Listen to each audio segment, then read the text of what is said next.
இந்த கதைய பார்க்கறதுக்கு முன்னாடி நம்ம சேனல நெறைய பேரு சப்ஸ்கிரைப் பண்ணாம பார்த்துட்ருக்கீங்க. ஸோ கீழ இருக்கிற சப்ஸ்கிரைப் பட்டன பிரஸ் பண்ணி நம்ம சேனல சப்ஸ்கிரைப் பண்ணிக்கோங்க. இந்த கதைகளை நீங்கள் நிறைய பார்க்கலாம். ஒரு பெரிய நகரத்தில் குமார் என்ற ஆட்டோ டிரைவர் இருந்தார். தினமும் இடைவிடாது விளைத்தால் தான் அவன் குடும்பத்திற்கு சாப்பாடு. 2 நாட்களாக மழை விடாமல் பெய்து கொண்டிருக்கிறது. அன்று இரவு ஒரே ஒரு ஆட்டோ சவாரி வந்தது. அதில் அவனுக்கு ரூ. 200 கிடைத்தது. அதை எடுத்துக்கொண்டு புறப்பட்டான். தன் பிள்ளைகளின் பசியார. வழியில் ஒரு சிறுவன் அழுது கொண்டிருந்தான். இதை பார்த்ததும் அவன் ஆட்டோவை நிறுத்திவிட்டு அந்த சிறுவனிடம், "தம்பி, ஏன் அழுவுற?" என்று கேட்டார். "அண்ணா, எங்க அம்மாவுக்கு மருந்து வாங்கணும். ஆனா பணம் இல்ல. நான் என்ன செய்றதுன்னு தெரியல" அப்படின்னு சொன்னான். "ஏன்பா, உங்க அப்பா இல்லையா?" அப்படின்னு கேட்டான்.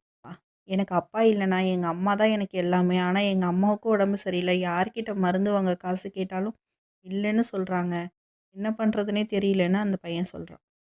குமார் சற்று யோசித்தாலும் தன்னிடம் இருந்த ரூ. 200 எடுத்து, "இந்தா தம்பி, உங்க அம்மாவுக்கு மருந்து வாங்கி கொடு" என்று சொல்கிறார்.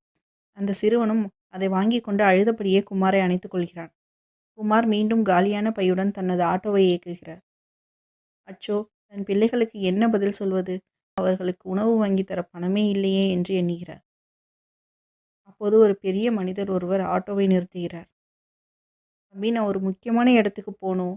எத்தனையோ ஆட்டோவை கூப்பிட்டேன். இந்த மழையில வரமாட்டேங்கிறாங்க. என்னோட கார் ரிப்பேர் ஆயிடுச்சு. நான் உடனே அந்த இடத்துக்கு போகணும்னு" சொல்றாரு. இத கேட்ட குமாரும், "ஐயா வாங்க, போலாம்" அப்படின்னு சொல்றாரு. பணக்கார நபர், "தம்பி, ஏன் இவ்வளவு சோகமாக இருக்கிறாய்?" என்று கேட்டார். குமாரும் நடந்ததை கூறுகிறார். இதை அமைதியாக கேட்டபடி அந்த பணக்கார நபரும் வருகிறார். பின்னர் அவர் இறங்க வேண்டிய இடத்திற்கு வந்ததும், "இந்தா உன் ஆட்டோ கட்டணம்" என்று கூறுகிறார். "ஐயா, இவ்வளவு வேண்டாம், ரூ. 200 போதும்" அப்படின்னு சொல்றான். "தம்பி, இது உன் அன்புக்கான பரிசு" அப்படின்னு சொல்லி கொடுக்கிறார். இதை அவனால் தட்ட முடியவில்லை. அந்த பணத்தை வாங்கிக் கொண்டு, "என் பிள்ளைகளின் ஒரு வார பசி இதில் ஆறப்போகிறது" என்று சந்தோஷத்துடன் கூறுகிறார். நாம் ஒருவருக்கு செய்த சிறிய உதவி கூட மிகப்பெரிய அளவில் நமக்கு திரும்ப கிடைக்கும் என்பதற்கு இந்த கதை ஒரு உதாரணம். நன்றி.